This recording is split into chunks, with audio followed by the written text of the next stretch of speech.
My name is Dr. Elias Grant. I'm 48 years old. I've been a trauma surgeon for over 2 decades. I've seen things most people couldn't stomach: bodies ripped open, lives lost, children gone too soon. And I've always told myself the same thing. There is no afterlife. There is no God. There is only what we can measure. I wasn't bitter.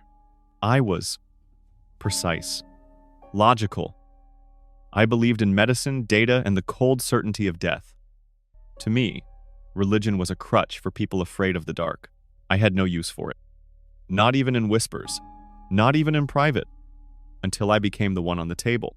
It was a routine procedure, a laparoscopic repair. Minor.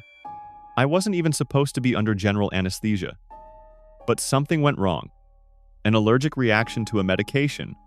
Or maybe a hidden cardiac issue no scan had caught. My heart stopped. Just like that. 11:47 a.m. Flatline.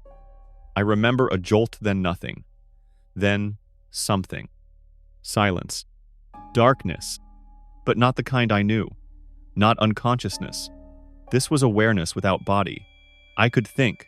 I could feel. But I couldn't scream. I wasn't floating. I was just not alive. Not in the world. But somewhere. Then the darkness lifted. And I was standing. Or maybe hovering. It's impossible to describe. But I wasn't in a hospital. I wasn't in a tunnel either. I was in a place of stunning clarity and unbearable weight. And then, I felt a presence. One I had denied my whole life. There was no warning, no sound, just a shift. The space around me, weightless, silent, began to pulse with something I couldn't measure. Not air, not energy, something more ancient, more alive. I didn't see him at first. I felt him. Like the entire atmosphere knew he was there. Then, I saw him. Not in the way I saw patients or faces in the ER. It wasn't my eyes that recognized him, it was something deeper.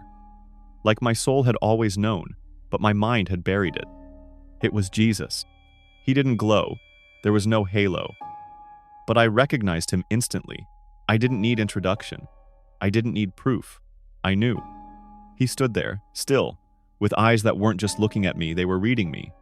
Not as a stranger, not as a judge, but as someone who had seen every second of my life and still chose to be near me.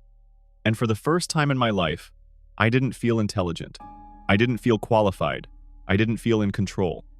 I felt naked, not in body, in being.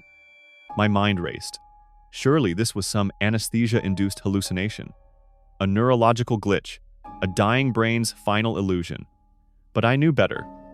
I'd read the literature. I'd studied every near-death case with clinical curiosity and dismissal. But this wasn't what those articles described. This was not my brain trying to protect me. This was something holy. And he spoke.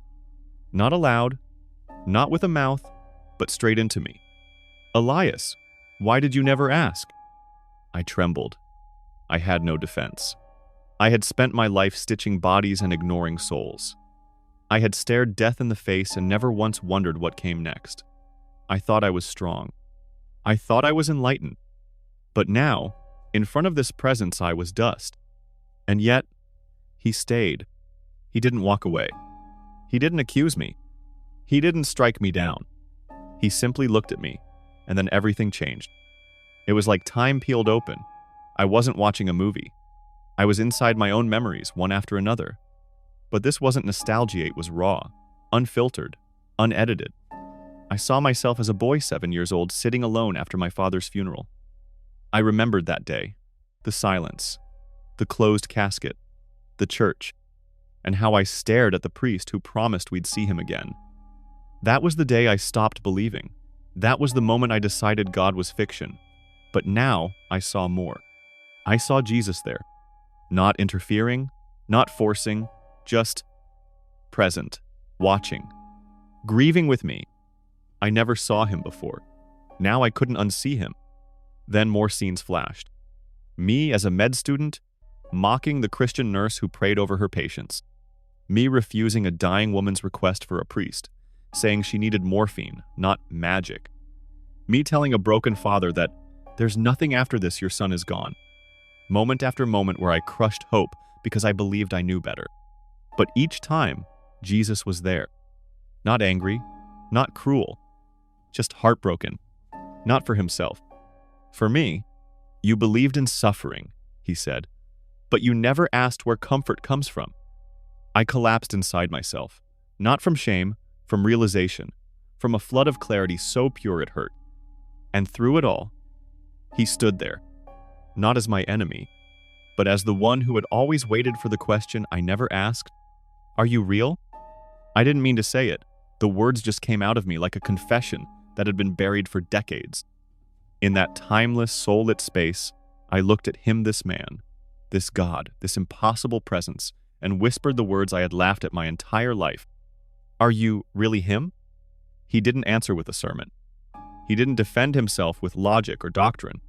He stepped closer, and with a voice so full it made every molecule in that realm tremble, he said, "I am."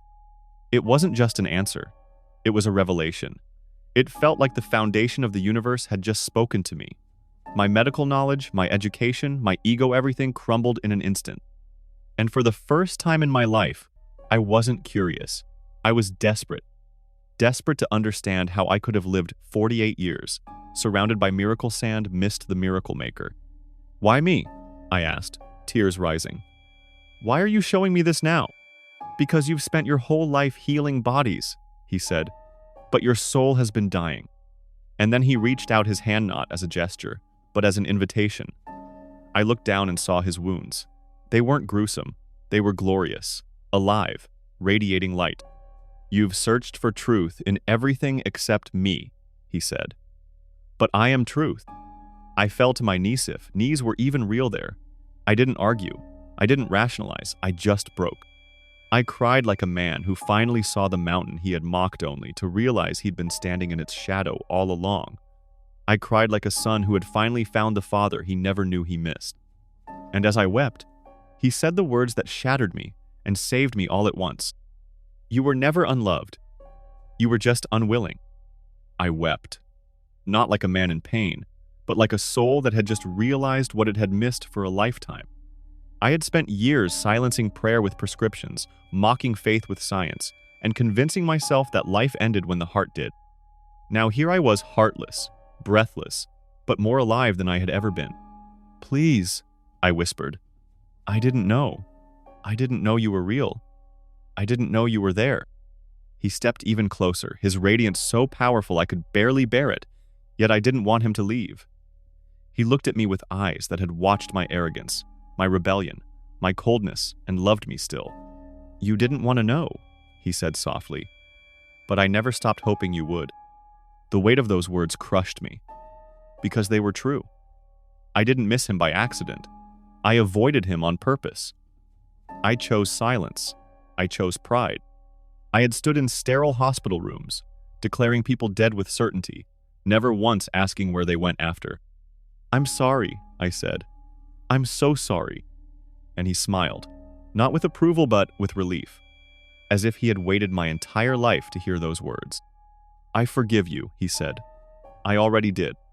Then his expression grew serious. "But now I need something from you." I looked up. "I'm sending you back." I panicked. "Back? Why? Why would you let me return after showing me all this?" His voice was steady. "Because others believe what you believed, and they will only listen to someone who once refused me too."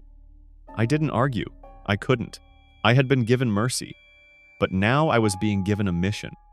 And before the light faded, he said one last thing. "Tell them I'm not a myth. Tell them I'm the answer." I gasped so hard my ribs ached. Monitors screamed. Nurses shouted. Lights blinded me. But I was back alive. The room erupted in chaos, but I didn't hear any of it. I could still feel the echo of his voice. Not in my earson, my chest, in my bones, in my spirit. The doctor said I had flatlined for 4 minutes. Clinically dead. No brain activity, no heartbeat. One nurse whispered, "We almost lost him." But they had no idea. I hadn't just come back from death. I had come back from truth. They ran tests, checked my vitals, but all I could think was, I saw him. Jesus. Not an idea, not a legend. A living, glorified man who held eternity in his hands and mercy in his voice. When my colleagues visited, I told them I remembered what happened. When they asked if I had seen anything, I hesitated. But then I said it. I saw him. Some laughed nervously. Some looked uncomfortable. One doctor patted my hand and said, "That's the brain trying to cope. Oxygen deprivation can trigger hallucinations." I looked him in the eye and said, "I've read the same studies. This wasn't a hallucination. I didn't imagine the truth. I finally saw it." And just like that, the atmosphere changed. People stopped visiting. Some nurses looked at me like I was unstable. My colleagues avoided me. One administrator even suggested I take extended leave. But I didn't care. I no longer needed their approval. I had spent decades admired by men, but I had finally been seen by God. And I couldn't stay silent. I tried to go back to normal. I really did. For weeks, I sat in my office staring at scans, reports, and lab results. But everything felt different now, smaller. Surgery once thrilled me. Saving lives defined me. But after standing in front of the one who holds every soul, I realized something brutal. I never really saved anyone. I delayed death. I treated bodies. But I never touched what matters most. I used to believe the human heart was a pump muscle and rhythm. Now I knew it was something sacred meant to house eternity. So I quit. I left my position at the hospital. The head of surgery called it a crisis. One of my colleagues thought I had PTSD. They didn't know that I had never been more clear. I hadn't lost my mind, I had found my purpose. And I couldn't waste it. I started writing. I spoke at small churches. At first, no one believed me. A few did. Many didn't. Some told me I was deluded, that I had cracked under pressure. One atheist group called me a traitor to reason. But I didn't care. I wasn't trying to win debates. I was trying to obey the voice that said, "Tell them." So I told everyone I could. About the moment I flatlined. About the voice that spoke my name. About the eyes that looked into the ugliest parts of me and stayed. About the wounds. The mercy. The impossible grace. And every time I shared it, someone cried. Because deep down, we all know death is coming. And somewhere even deeper, we hope it's not the end. And I was living proof. It's not. I stood at the back of the church that first Sunday, trembling. Not because I was nervous, but because I knew where I was. And who was waiting for me? The sanctuary was silent. A beam of sunlight poured across the altar. The scent of incense clung to the air like memory. For the first time in my life, I didn't feel like a visitor. I felt like a prodigal. Coming home. No fanfare. No applause. Just holy silence. I had studied the Catholic faith for months. Quietly, thoroughly, not as a skeptic anymore, but as a man desperate to understand the mystery that saved him. I wanted to know why Jesus looked like that, why he carried those wounds, why his presence in that place beyond death had radiated power and peace. And every answer pointed me to the same truth. The Eucharist. His body, his blood, given, real, waiting. So on that day, I stood before the altar, knelt, and opened my hands. The priest held up the host and said, "The body of Christ." I whispered, "Amen." And when I received him, I knew I wasn't just tasting bread. I was tasting the mercy that pulled me out of eternal separation. The love that stood in front of my rebellion and offered redemption. The same Jesus who met me when my heart stopped was now inside me. I wept, not from sorrow but from awe, because I had spent a lifetime diagnosing sickness but never knowing I was the sick one, and now I was healed. Today, I live quietly. No more surgeries, no more lectures, just a man with a testimony. I speak when asked, I write when prompted, but mostly, I pray, I worship, I receive. And every time I kneel before the tabernacle, I whisper, "I saw him, and I'll never be the same."